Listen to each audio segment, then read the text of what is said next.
So if your agency isn't rapidly scaling every single quarter and you want to change that, I'm going to give you the blueprint that took my agency from 0 to 100K a month in just under a year, and then I'm going to give you 5 tactical strategies that you can use to get there faster, all right? So if you've played a video game before, you're going to know that if you play a certain level, you play it twice, the second time is 100 times easier than the first.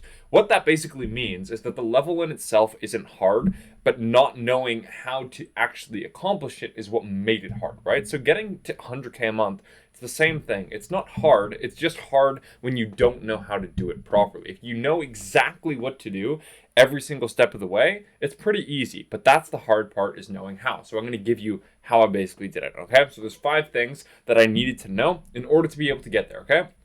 Number one is the very first thing that you need a market, you need a niche with a specific problem that you can solve. Okay, we'll dive into that in a second, right? So what I call this is the 3 anchors, right? And what this is the niche, it's the problem that they have, and it's the solution that you can provide, okay? This is the fundamental thing that you need to build your business off, and if you don't do it this way, you're gonna screw up, okay? Now, basically, what this is, right, is when you are building a business, you need to start with the person that you're actually helping, right? If you start with the thing that you want to sell rather than the problem that people want to solve, what you're going to do is you're going to be fighting an uphill battle this entire time, right? So a lot of people, what they'll do is they'll do this the wrong way. They say, you know what, I want to do Facebook ads and I'm like passionate about gyms or whatever, so I'm going to work with gyms, right? But if the people in the gym, right, and people who own the gyms don't actually want Facebook ads, then what you're going to do is you're going to put yourself in a situation where you're trying to sell something that people don't want to buy, right? So let's say we start with gyms like we should do, right? We have to start with the person we're trying to help.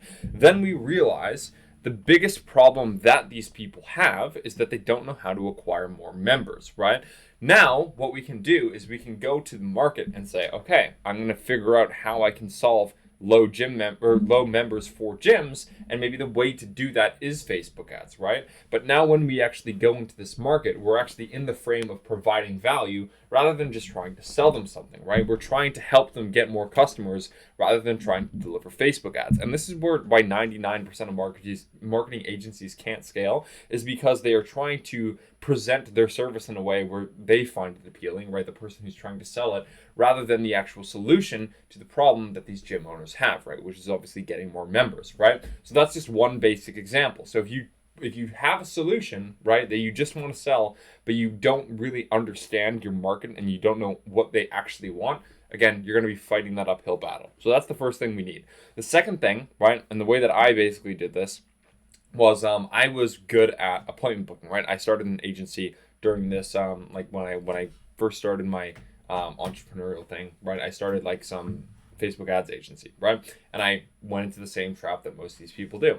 And what I ended up getting good at was appointment booking throughout that entire time, right? And what I realized was, after talking with a bunch of agency owners, right, because I was running my own agency, is that most of these people aren't good at appointment booking, right? And when I saw this market and I saw that they actually had a problem, I knew that I already had the solution for it that I could actually help them with. And then when I went into there, I was obviously able to scale very fast, right? And that's the market that I'm in. The next thing you need is a reliable way to be able to convert attention into interest, right? So you need to be able to, and this is basically appointment booking, right? So at this point, right, and I say a reliable way, not necessarily a repeatable or a scalable way, and we need to establish that, but that's later on.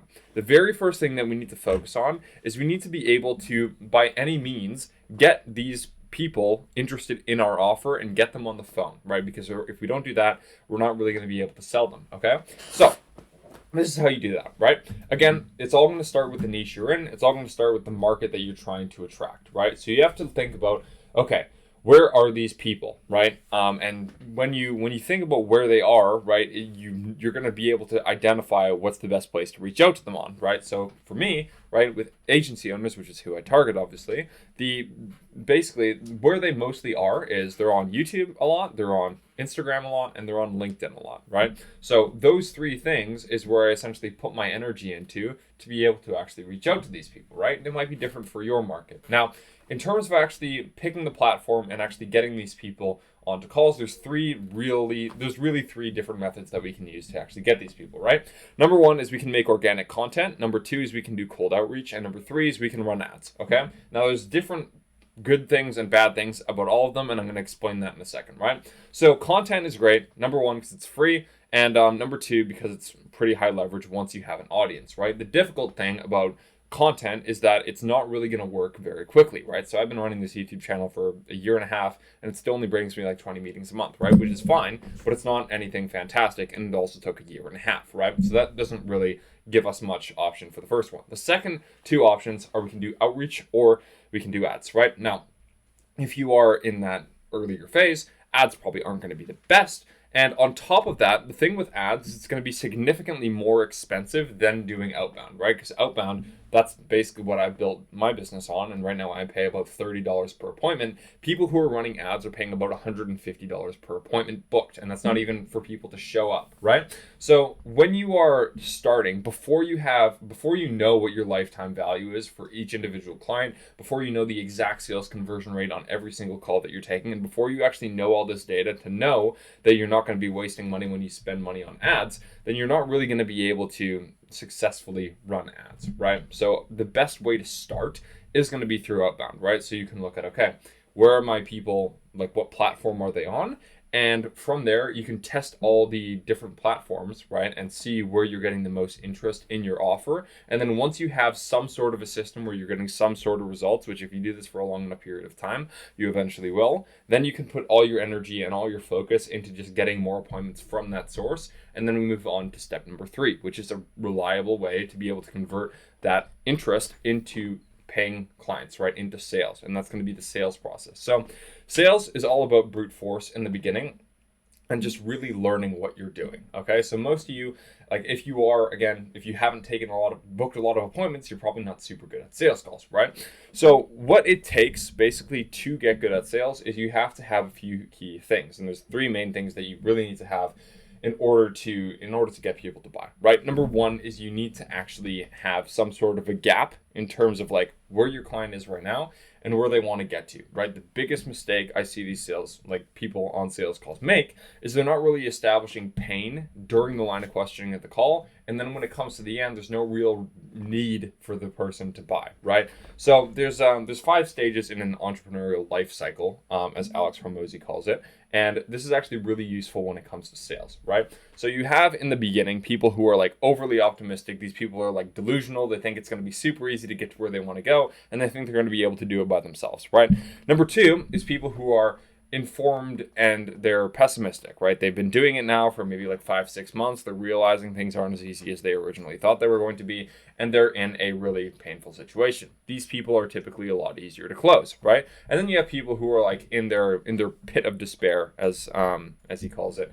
And people who are like, yeah, this is it. Like, I don't even believe that this is going to work. Like, anything's going to work. I think this opportunity sucks. And then they go and change their offer or whatever, and then go back to the delusional confidence, right? And then you have people who are more informed and they're optimistic, right? And they're overly optimistic again, right? Except they are informed, they have succeeded in the past. And then you have people who have achieved their goal, right? So typically, people in number 2 and number 3 are going to be very easy to sell because they already have the pain just within their situation. People who are in stage number 1 and stage number 4 who are overly optimistic, or maybe like optimistic just in general, what we need to do is if they're in stage 1, we need to get them to look into the future. We need to establish some doubt that maybe things aren't as easy as they think they are, because they aren't. And then people who are number 4, we have to pull them back to when they solved a similar problem before and they had to go through that entire like pit of despair and come out the other side for them to realize that, yeah, it's going to be difficult and yeah, they're going to need help to be able to accomplish that, right? The second thing is you need irrational confidence, not necessarily irrational confidence, but you need to have extreme confidence in your service and in your product that it is going to be the best thing for them, right? And ultimately what sales is it's the transfer of emotion and the transfer of conviction. So when you are talking about what you're doing and you're basically just being a robot and just not really caring about what you're doing, it's going to be very difficult for the other person to actually care as well. So you need to be really confident about what you're doing when you're actually pitching your product. And number 3 is you have to have, right, you need to be able to handle people's objections. And all of this, right, this is like very easy to say in like 2 minutes. Obviously, it's a lot more difficult to actually execute on. The way that you get good at this is just by taking these 3 principles, applying them into your calls, and just doing a ton and a ton and a ton of calls. I think it took me 55 calls before I actually closed my first paying client. But you have to continue to do this and do this and do this, and that's just going to be by putting more energy and putting more effort into getting better at sales and booking more calls in general, right? The fourth thing is being able to predictably and reliably get results for your clients, right? So when you have this in place, right, and this is another thing that is huge when it comes to the first step, right? So what a lot of people will do is they'll just like have their service, right, and they'll just pick a whole bunch of different niches. The issue with that is when we have a ton of different problems and a ton of different avatars on our service delivery, it becomes very, very difficult, and it's even worse when you have multiple products. I don't even want to get started on that. But it becomes difficult to streamline results because you're doing a million different things, right? And let's just say maybe you are this like insane person at what you're doing and you can do all these things. When you are at the point where you are at max capacity, you're going to have to hire a different person that is specialized in each of the different products that you sell. And if you are at 10K a month and you have like 20% of your clients doing SEO, 20% on ads, 20% on websites, 20% on a different kind of ads, and 20% on email marketing, now in order to scale that, you either have to find someone who can do all those things as well as you, which is probably impossible or very, very difficult with 10K a month to be able to allocate, and probably less than that because you're not going to be at 100% margins. And number two, this is what you really are going to have to do, is you're going to have to find experts in each one of those things, right? And again, with 10K a month, you're not going to find 5 experts who are going to be willing to work for you for 2K a month, right? It's not going to happen. So what you basically need to do, unless you have extremely large contracts, is you're going to have to specialize, again, in one solution for one niche, so you can just train one person to do one thing and get really good at it, and then you can actually scale, right? And once you have that in place, now we have a reliable and predictable way to generate results, because once we have a system that we can follow that is proven to generate the results for our clients, and every single client is the same, we can just repeat and repeat and repeat and repeat that solution so everyone gets the same results. And then the fifth thing is now we actually have to reliably, we need to be able to get appointments in a more scalable and a more repeatable way, right? So before this, we needed to be able to just get appointments in general. Now what we need to do is we need to be able to do that without our time allocated into that, okay? And what that means is that can mean finding an automation to be able to do all of that for us, finding team members to do that for us. Right now, I'm in the process of scaling out my attention to appointments, and I'm building out an entire setting team. Right now we have about 3 setters on the team. We're looking to get it to 4, and then we're going to be able to scale to 150K a month with the appointments that we have. Obviously there's more that's involved than just the appointments, but that's what we're solving for right now, right? So those are the 5 things really that it takes. Now I want to talk about how to tailor this to your specific situation, because you might be anywhere along this line from 0 to 100K and you're like, what do I need to focus on, right? So when it comes to focusing on something, right, this is basically how I think about it. So I was listening to a Hormozi podcast the other day, as I do, and he was talking a lot about strategy, right? And fundamentally what that is it's the prioritization of limited resources against unlimited opportunities, right? And there are going to be a lot of decisions that you have to make inside of your company to be able to scale it, right? And the answer to which decisions you should make, right, what a lot of people will do and what a lot of people will think about is like, okay, what's going to get me an ROI? If it gets me an ROI, I'm going to do that, right? Pretty logical thinking, and that's what I was thinking this whole time as well, right? But it's not about will this get me a return? It's to what extent will this get me a return, right? Because if you think about it, there are a million different things that you could do that could get you more money for your time, right? Like literally there are millions and millions and millions of things that you could do that you know would benefit your business, right? If you optimize your VSL, you could get a little bit more traffic, right? If you optimize your sales page, you could get more results, right? If you optimize your content, you can get more results. If you optimize your sales team, you can get more results, right? There's a million different laundry list of things, right? But the thing is you can't do all of them. And if you could, that would be great. But the problem is the resources that you have are limited. So what you have to do is you have to look at, okay, what is going to get me the most results for the limited resources that I have, right? So it's not about will this get me a return? It's to what extent will this opportunity get me a return relative to the other opportunities that I have at my disposal, right? And when I thought of that, when I like really understood that, because I've heard him say it like a million times, but when I really understood that, it kind of changed the way that I looked at things, right? Because I was spending a lot of my time doing content, and then doing like working on my sales team and building up the sales process and working up the product and like building up the setter team and optimizing different scripts and like trying to like troubleshoot like email campaigns and all this crap. And what I realized, right, when you can actually do the math on this, right, is if I optimize my sales team, right, maybe you'd get better by like 30%, 25%, 20%, right, something like that. If I really put a lot of energy into it, it would probably go up by 20%, right? And right now, my closer converts at around 15%, right, which isn't fantastic. It's good enough, but it's not awesome, right? So we could work on that, right? But when I was also spending time, like the same amount of time on the marketing side of things, right? Hiring new setters. And what I realized is if I double the amount of setters that I have, I literally double, like if I double my appointments from 100 to 200 appointments a month, I literally double the size of the business, right?